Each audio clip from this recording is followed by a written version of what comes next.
This is what happens when you're running multiple machines. All right, so Roberta, how are we doing today? I'm great. We're gonna go through that. We're gonna go through that again, just because Bruce messed up again. So you're in payroll. How long have you been doing that job? I've been working for Zavcor for 4 years plus 2 weeks, and that's how long I've been in that position. Yeah. And I was asking you, how long have you been in the industry total? Like, what do you? The exact same amount of time. Okay, it's so my first time in trucking. Fairly new in trucking. Absolutely. Do you mind saying what you did before that? You don't have to say name companies. No, just that's your job. okay. I'm actually great with that. I was the general manager of a restaurant in Toronto. Right, and before that... No, that's okay. No, I just wanted to get a correlation. So this is actually my third career job. Right, okay. So I mean, general manager of a restaurant is an amazing job to do. Do you find it differently? Does that job help you deal in this job with the trucking? Did it correlate anywhere as far as like deliveries or shipping or anything like that? It correlates quite a bit with customer service. Yeah. It definitely assists with getting to know people and different types, right, throughout in the trucking industry. We have different categories of job, right? And it's just so much easier to relate, see, understand where everybody's coming from, what everybody's needs are when it comes to being in management, right? It definitely helped me with becoming a part of the new position that I took on. How did you decide to come with Zavcor? Is it because they haul bananas? You had a restaurant, you know, the whole food thing? Is it? Actually, no. I came into Zavcor. I met with Rob Krenyak. This was the only position that I applied for when I finished college. Right. And I met with Rob Krenyak, and actually he won me over. Okay. His way of seeing the trucking industry and such, and his years of experience in the trucking industry, right, just really made me so interested in being here. Yeah. What was your perception of the trucking industry before you started working here? What did you think of truck drivers? Be kind. We're all truck drivers here, but I honestly, that's probably one of the most curious questions, and that's one of the reasons we're here, is to find out how people thought about it and how it's changed since you've been in the industry. So I'm trying to find out what your perception was before that. I'm honestly not proud of the way I believe things are. Right. Right. It's not even a word. It's definitely are. Yeah. Right. Previously to working in the trucking industry, which definitely has provided me with so much more knowledge and understanding, I now respect our professional drivers and the way I drive, especially on the highways in Southern Ontario. Right, a lot more than I ever did before. Okay. Right, I understand their hardships. Yeah. I understand their strengths, what they need to do for us. Yeah. Right now, and as I said, I'm just not proud of the that's okay. That's okay. We all start somewhere. You know, I was the same. I'm very happy about it. It's okay. Has it changed again since the pandemic started? Because things like toilet paper were like missing, and I'm sure bananas were. so is it changed again since the pandemic? Like a lot for the general public, it's changed because they finally saw where we are in the whole link of how your products get from A to B. Has it changed for you at all, or for me? A lot of the change occurred well before that because I gotten into the industry. But my favorite was one day I was looking at my social media site and I saw this. Finally, truck drivers have now become the new famous person. Yeah. We've been waiting a long time for that, right? In regard to a statement like that, you really do learn that certain jobs become so much more essential, and you just cannot take certain things for granted any longer. I'm very much so hoping that a lot more of the public has really realized the essential job that a transportation professional driver does. Right, they are priceless. And without them, we would have literally nothing. And I really do not like that I did not realize that before coming into this industry. Yeah. I've hauled a lot of toilet paper in my career. I drove for 25 years and not once did I even get a thank you. Not even from the guy I was delivering to. Like, it was just like, okay, you brought the toilet paper. So I'm really happy that people are excited about that kind of part of the industry. Well, thank you so much for your time today. Thank you for being part of this, and thank you for sharing your thoughts. I wasn't trying to put you on the spot. A lot of people think the way that you used to think, and we're trying to change that. I'm just really happy that I was able to evolve Great. and really learn Yeah. about this industry now. Right? Awesome. It's never too late. Great. It's Thank you so much. fantastic. You're welcome. Have a great day.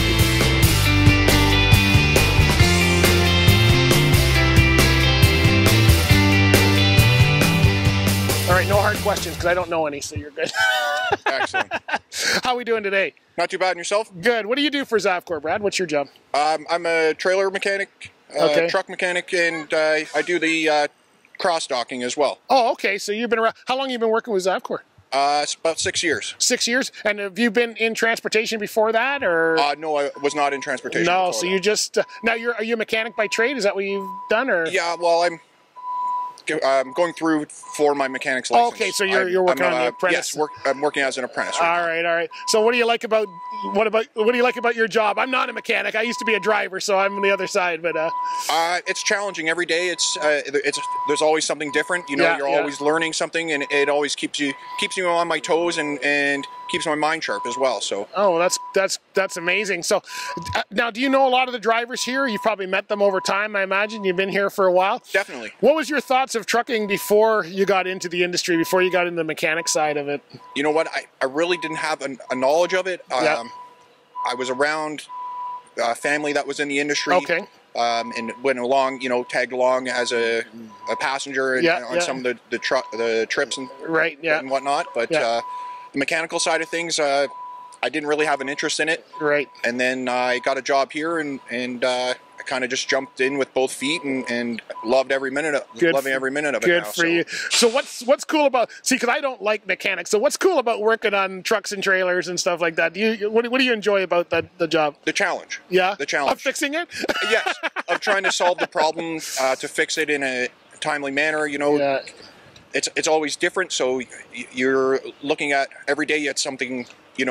From one day to the next, it's not the same job that you're doing constantly over and over again. And I imagine the time is the biggest piece of that because these trucks have to get back out, and drivers are coming in with a set amount of time. And does the whole hours of service, does that make it tough for you because you have to get something fixed in a certain amount of time, or does that? That is a bit of a challenge sometimes, and sometimes that's what kind of keeps me in the trade is that timeline, right? Like this has to be done yesterday, and they're bugging you to try and get it done, and it's always nice to have that, because it's a fast-paced environment, Right. and you're always trying to keep the trucks rolling, keep the freight rolling. Yeah, and safety is a big thing, right? So most people think that truck drivers are just crazy cowboys on the road and we drive unsafe equipment. But here's the guy who fixes it, right? What would you like to tell them about safety in the trucks? Is there you're doing the safety and making sure that it's up to par, right? Definitely. You guys are using proper parts and all that. Oh, no duct tape, no duct tape safety. No, definitely not. No, Yeah. I mean we do use duct tape when it's needed, but I actually run the outbound safety lane here in the morning, so I inspect the equipment going out northbound on a daily basis. So I come across a lot of different things, and I always try and make sure that I can do make sure that the truck and trailer are up to spec, so that if we do have an inspection done at the scales, that the driver is confident that the equipment is safe and we will not have any violations. Because behind the scenes, your name is on it, so to speak, as well as the driver's name, right? We've signed that it's safe to drive. You're working outbound safety. You said, yeah, go ahead. So if we get into a problem at the scale, it's all of us. It's not just one person. It's all of us that have an issue, and then the company has a CVOR issue, right? So correct. So I'd like people to know that things are going out safe of these trucking companies. It's not what they think. Because most of the general public see the news and they see the one issue or a couple times when problems happen, but they don't see the day-to-day when we're trying every day to make sure this goes out, right? So right. I mean, parts fail, and you can't predict that sometimes, right? And that's some of those incidents that they get the bad publicity. Is sometimes it is part failure, sometimes it is mechanic and driver failure, right? They're not doing their proper pre-trip, we're not doing proper inspections, things like that. It does go on out there, but for the most part, we try and do to the best of our abilities to make sure that the drivers are safe and the equipment is safe, not only for our company, but for the general public too, because you're going down the road and say a wheel flies off and you end up harming someone severely or killing someone, then you know, that's kind of on your head because you're the one that inspected that equipment before it left the yard. Well, I know your training staff, and I now know the mechanic staff, and I also know some of the driving staff, and I can tell you, you guys are all working in partnership to make sure things are safe out there, so I commend you for that. Thank you very much for that and for your time. Thank you very much.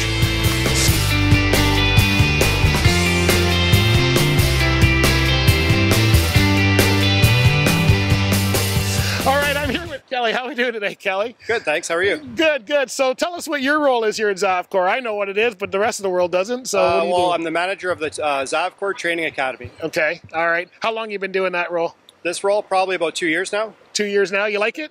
I do like it. I really enjoy it. Yep. Lots of different people come through. And now you got an interesting history because you were from the fire department, I think. And have you been a driver before? You were a driver before here? So with the fire, I volunteer in the town that I'm from. So been doing that probably, I think just over 10 years now. Right. So I really enjoy that as well. Yeah. We get to drive the trucks there, which is always nice, right? Yeah. Big, shiny red trucks. Yeah. So I really enjoy that. As far as being a driver, pretty close to 20 years. Okay. Back in 03, I started with Zavcor, back when we were at a different yard in Wainfleet. But yeah. So with all of that experience, you're the perfect guy to have as a manager of the training department because you have that extra piece from your experience with the fire department that a lot of us wouldn't have. And you can see the dangers, right? I don't know how many accidents you probably had to go to. So does that combine to give you more of a passion than maybe somebody else in the industry? Yeah, we do get to see a lot, you know. Honestly, I think driving the trucks, it just gives you that extra little bit of respect, right? It's a different kind of truck you're driving. The one that I'm on, it's actually a tanker truck, so we haul water in it, obviously, and then typically we're either full or empty, right? Because we dump our load or we have it, but just approaching lights and that kind of stuff, and you know, even if we are responding to emergency, you still have to you know, abide the traffic laws, which is you still need to stop at a red light before you proceed with caution. So, you know, it just gives you a different respect on driving, and I think it also helps with driving these trucks and experiences that you can pass on to other students. Does it help when you have a new student come through now? Are you able to relate not just your experiences, but can you tell if someone's going to be successful coming into this with all the things you've seen over the years? Sometimes you can kind of gauge it a little bit, but I'm going to be honest, I've been wrong in the past. Like, you know, you see somebody, they come through and it's... never judge a book by their cover, right? Yep. You think, you know, this is either going to be a little bit more work and, you know, we're willing to work with everybody, but sometimes a little bit more work. And, you know, a day or two into it, they totally change your mind and just, I didn't see that coming. And that's the type of stuff that makes it fun and exciting, right? So how many students are you guys looking for? I mean, trucking companies are always looking for drivers and students. You guys, it's kind of nice that you have an in-house part to this. So how many people would you be looking to fill in your fleet? Like currently, I think we're looking for a couple of drivers, but we do some driver training, right? Or we'll do some people going from a G class to an AZ. Okay. We have people that come through that have no intention of working here, right? And just, you know, they don't want to work here. So they're here for just for the school part. Just for the school, right? We are a private career college, which allows us to do the AZ program. Okay. So, but yeah. So there's no intimidation. If they want to come just to the school, they don't have to work at Zavcor. Yeah, that's correct. So if you want to come, you can come. We charge for the program up front. If somebody did want to work here, they can apply just the same as anybody else. Yeah. Zavcor's pretty good. They have a payback program. Yeah. So basically right now the way it's set up, you pay your tuition, you go through the program, you get your AZ license, you apply, you get hired. At the 1 year mark, they give you $2,500 back towards your tuition. Oh, that's good. Second year, another $2,500. Oh, wow. The third year, they pay the rest back, right? Oh, wow. So you that's a great way to come into the job. Yeah, we also we do the apprenticeship program as well for drivers. Yeah. So through the ministry, you have to have an AZ license to be able to be signed up for it. Right. On the trucking side, they do that. And then they'll kind of monitor you. We have another instructor that does strictly the trucking side. Yeah. And keep an eye on them over about a course of a year to get your hours that you need to get signed off. Yeah. But there's also a bonus that goes with that, which is somewhere around $1,900 or $2,000. So that's roughly around the 1 year mark. So okay. Cool. So now you've actually fast tracked in your career. I don't know if you think it's fast, but from what I've known of you, you've come up pretty fast, from what I understand. So what makes a professional driver? What makes somebody, you know, stay in this and not only go through the driving, but now into management and training and all of that kind of stuff? What keeps it fresh for you? What have you seen, or what trait have you got that you found has really kept you going? I don't want to say slow and steady. Yeah. But I want to say you got to pace yourself, right? Yeah. So there could be, there is good money in trucking. Yeah. And it just, you know, some people come in, they want to try and work 6 days a week, and then they burn out after a few years. But, you know, if you get yourself set up, like based on the way we do, it's right. a little bit long haul, right? Yeah. So if we do our trips and you do 2 trips a week, that, you know, gives you 4.5 days worth of work. Yeah. There's potential to do that 3rd trip in a week. Okay. That's where it seems like people tend to burn out after a while. Yeah, yeah. If you kind of pace it a little bit, right, then just kind of keep it going. Find a hobby that's not trucking related to kind of, you know, get your mind off. Yeah, right. Keep you thinking about other stuff. And yeah. So how much did education play into this? Did you take a lot of courses along the way, even before you kind of became into management? And that were you taking courses or interested in things like that? How'd you develop your skills? I guess is probably what I'm asking. There was well, obviously to get my license, right, I had to take a course. I went to KRTS and way back in the day. Yeah. After that, I've taken some courses here that they provide, but it's more like modules, that kind of stuff. And then just some other stuff like on the side, like, you know, through the fire service and that. Take different programs here and there, and keeps your skills up. Lets you look at things a little bit differently. How did you decide on taking those? Was it gearing that, thinking I'm going to be in management or training one day, or is it just things that interest you that, you know what, that's interesting, I can learn that, and before you know it, it's taking you on a path? It was more of an interest. It was just kind of like you're a building block. Yeah. You know, different things through different ranks of it. You'd have to take different programs and be educated and stuff. Kind of gearing more towards that, and then it kind of, you know, it goes across with other management stuff as well. So, right? so if someone's looking to come into this industry, what are you looking for? What trait should they have? What makes somebody? And it doesn't matter how much knowledge they have of trucks, but what makes somebody a good candidate for this industry, I think, is what I'm trying to find out. It's always willing to learn, right? There's always going to be something. It's keeping an open mind. Yeah. Because even coming through, right? You come through, if you have a closed mind on stuff and we're trying to explain things to you, it makes it very difficult sometimes. Yeah. If you're open-minded and listen and that kind of stuff, it's easier. I find even from people who are maybe not even as experienced as you are, but they've learned, we see it now, and I know you see it, some of the newer people are better at inspections than some of the older veterans, right? Because they've learned more. Yep. They've learned more. Keep an open mind. And So where we go to find out more about your programs and the trucking industry? You can check out our website, so Zavcor Training Academy. Okay, that's where we should find you. And awesome. Well, thanks very much for talking with me. Thank you.